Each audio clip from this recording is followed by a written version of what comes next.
Today I am in my garden. You can see my corn over there, and we are going to harvest some of our carrots here. Now carrots are really great to use year-round or to plant year-round.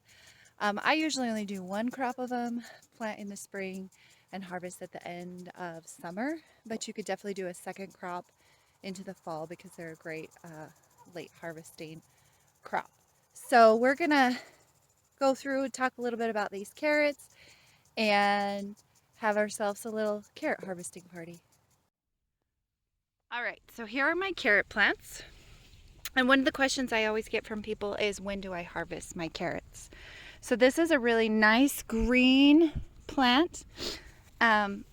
What I always do is I look at the roots. Carrots are a root vegetable, and they're starting to peek out of my soil. I can see the orange tops. And that to me is a sign that my carrots are ready to be harvested. Now these ones aren't peeking out, but they were planted around the same time. The tops of them are nice and plush as well. So these carrots are ready.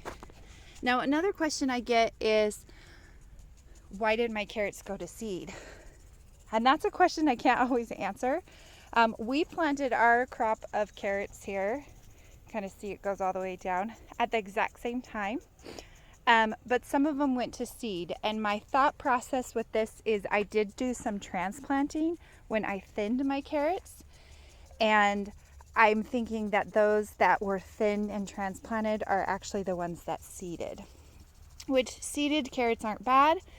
The carrots themselves are not great to eat, and they're usually really thin and kind of lame. But we've decided we're going to go ahead and let these seeds and the plant dry out, and we'll use those seeds for next year and see if we can't get our carrots,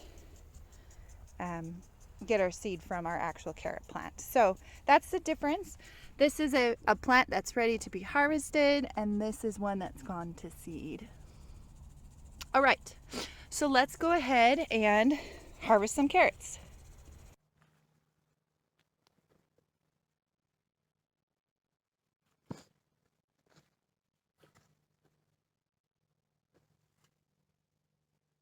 So I am using a pitchfork to harvest my carrots. We've used shovels in the past, and we've been disappointed in that because you can cut the carrots in half. Whereas a pitchfork, you might pierce the carrots, but typically you can get them out of the ground a lot easier. So I just put my pitchfork in, lift the dirt. You can see that plant there moving. And then move you guys over just a little bit here.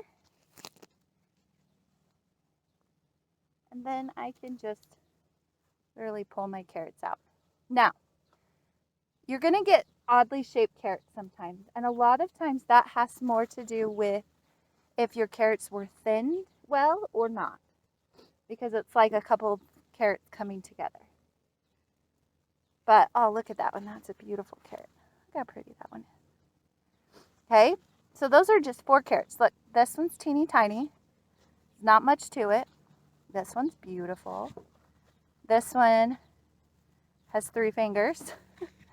And then this guy is a little wonky. All came out of the same section in my garden here. All came out of that section. So you can't really predict what's going to happen to your carrots. Sometimes you'll get them the way you want them, and sometimes you won't. And that's just kind of how it goes. So we're going to go ahead and harvest some more, show you how that's done.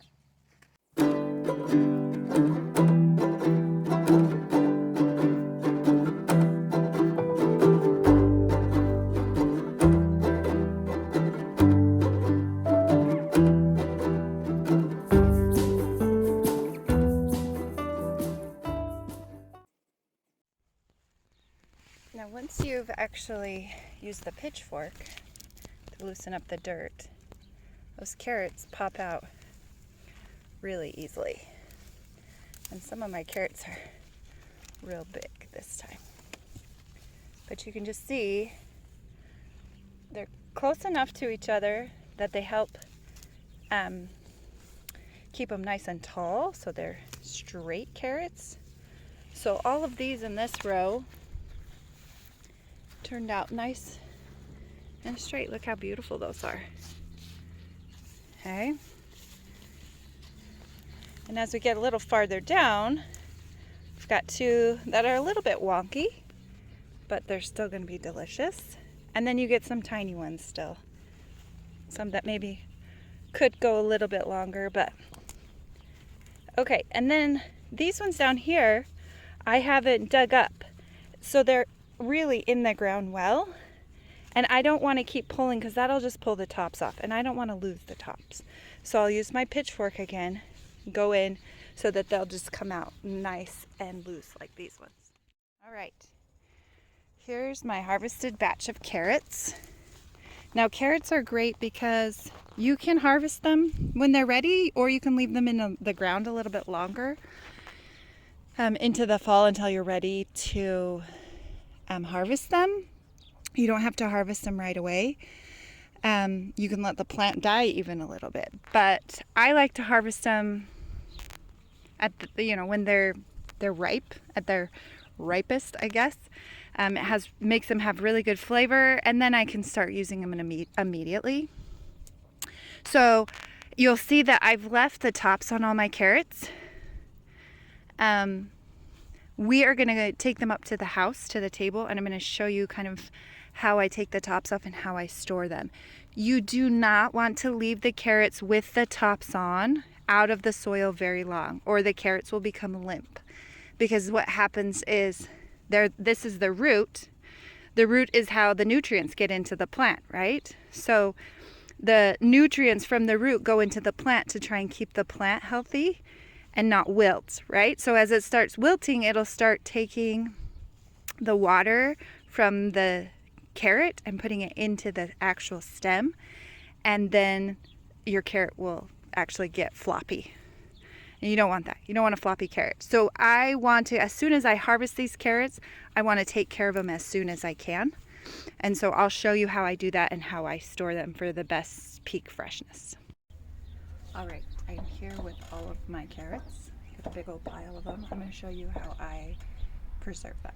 So the first thing I'm going to do is take one of my carrots and my trimmers, and I'm going to trim as close to the carrot as I can and trim off the green. I just want it to be mostly carrot. The more green you leave on, the more likely that your carrot will become limp, and you don't want a limp carrot. It's not a pretty thing. Okay, so it's really a simple process. Just chop off that top edge. You could save these and eat them, put them in salads and stuff. We just give them to our chickens. They love them. It's like the best thing ever to be a chicken when we have those. So I'm just going to go through here and pull off all the tops.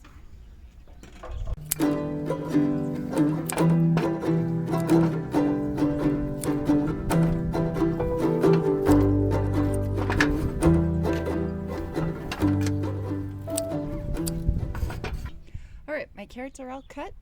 Tops are gone. It's just a carrot. Now I'm going to get ready to put them in the bags. So I just have some plastic zip bags here, and I'm just going to label them with what they are and the month and date. Then I'm going to add my carrots. Okay.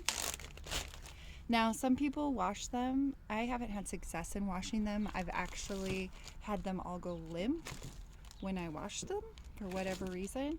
So I actually just keep them dirty.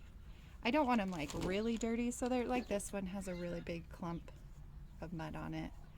I can just do that, right? Or you can scrape them against each other. But I can always wash these when I pull them out of the bag to use them in the next few months. I don't have to worry, and I feel like the mud kind of insulates them. Anyway, I haven't had an issue with it at all. So I just put several in the bag here. I'm just going to zip it up, and then I'm going to take a pencil and just poke holes through the bag. And this will add some air circulation but also help to keep the moisture inside the bag. Just make sure you don't poke your carrots while you're doing it. So there's just some small holes in the bag.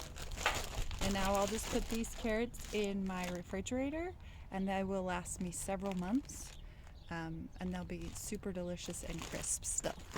So it's actually a very, very quick and simple process to store these carrots. We have an extra refrigerator in our garage that we can store them in, but if you didn't have that, you could place them in a plastic container and put them in a basement or under a bed that stays nice and cool. You want them in a cool, dry place. You definitely don't want them in the heat, or else they'll start to wilt and rot, and we don't want rotten carrots. That's no fun, right? Not helpful. The whole idea behind growing carrots is to be able to store them and preserve them. And this method, I really have found that my carrots stay nice and crisp. Every now and then I'll get a limp carrot, especially if it gets later in the season.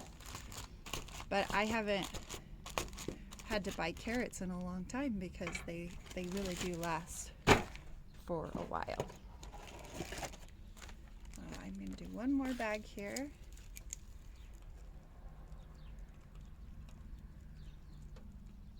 Now, there are definitely other methods of preserving your carrots. You could can them, you could freeze dry them, you could probably cut up and freeze them. I've never frozen my carrots because we don't eat a lot of frozen carrots, but canning or freeze drying them to preserve them are some more popular methods. Got these two big ones that'll have to have their own bag. Or maybe I can fit this guy in here. Okay. All right, just punch my holes in it here. Just make sure you get enough holes. You don't have to have a million holes, but you want to have enough that you get some airflow through there. All right, so there are my bags of carrots all ready to go in the refrigerator and be used throughout the next 4 to 6 months. I hope that this tutorial of how to harvest and preserve your carrots has been helpful. We'll see you next time.